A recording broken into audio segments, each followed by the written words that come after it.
So my Performax 1632 Plus, which is now a jet machine, was in need of a drive belt replacement.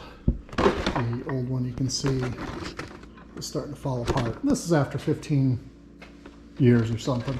So great belt. Time to replace it. Put the new one on and made sure I got OEM stuff. But what happens, like with so many others, they turn it on and when they go to track it, they'll put a line here and a line here just to make sure you're tracking in the middle, and then use these adjustments. So if it's tracking to this side, you spread that out, making this a little bit longer, which should push it that way.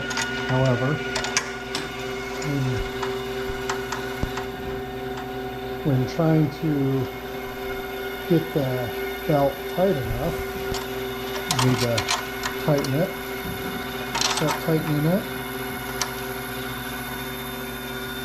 You can see it's starting to tighten on that side.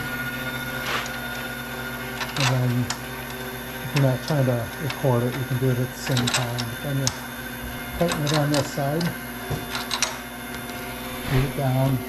You're supposed to try to stop it. See if you can get it to come up. You can a little bit, but I think it will track just fine like this. I confirmed that I have the ceramic pieces right there. Not sure if you can see it right there. Those are supposed to help guide it. But you can see right there, it got so bad that it was just filing or sanding the ceramic down, so I had to stop doing that.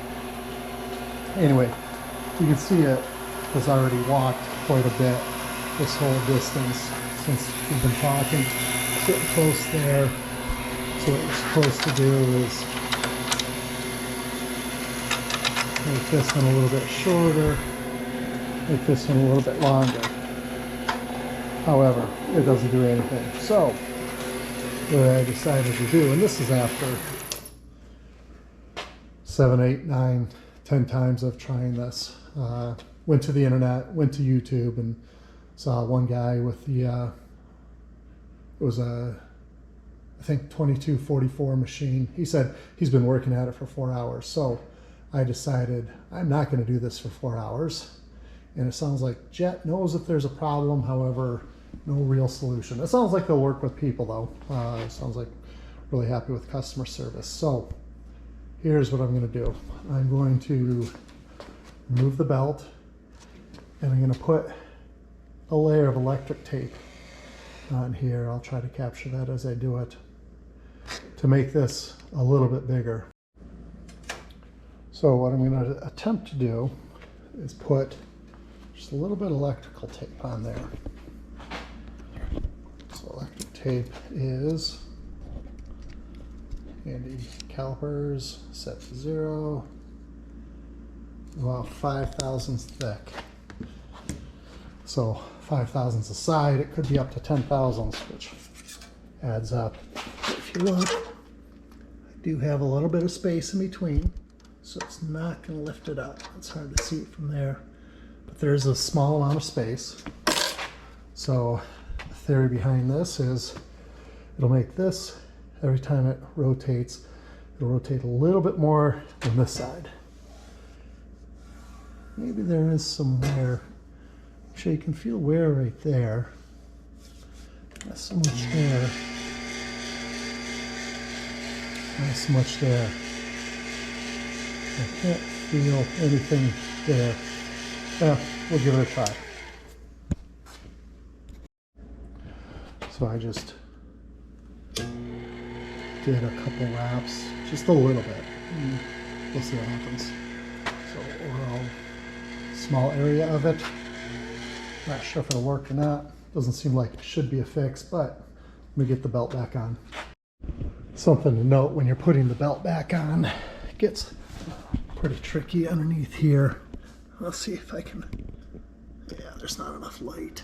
Yeah, you can barely see it. But you've got to get both the ceramics. Make sure the belt is in both the ceramics. That was a mistake I made earlier when it was only in on one side. A little tricky getting it on them both, but with a little finagling, you can be successful. So let me tighten this up and we'll see how it tracks. During this portion of the video, I was working on having it track different ways, tightening the one side, loosening the other side, making the side that it's tracking to longer.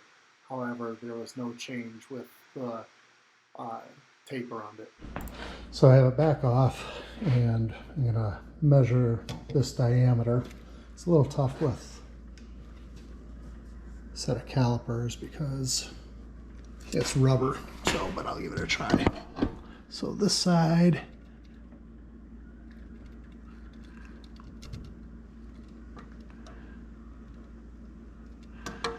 is right at, let's see, 800 thousandths. This side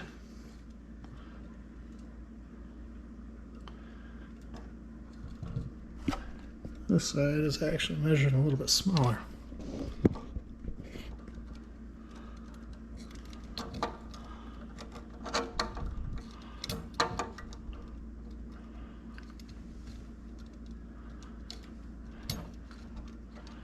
Yeah, it's all close to 795, 797. I'll try a little bit more electric tape. Not that this should be a fix, but I'll give it a shot. Put a little bit thicker layer on there. We'll see how that goes. Regardless of what I tried, I was unable to get it to track properly. I worked with engineering at Jet, and they gave me a very specific belt to purchase. It was about $180, $20 to ship, and it was going to take almost 2 months to get. I ended up super gluing the old one together and used it for about a month or so more before I ended up selling it and replacing it with a different style drum sander. That was my solution to this. I had full disclosure to the new buyer. However, they said they were aware of it and they were happy to take on this piece of equipment. Anyway, if you're having the same problem, I wish you the best of luck in getting it resolved.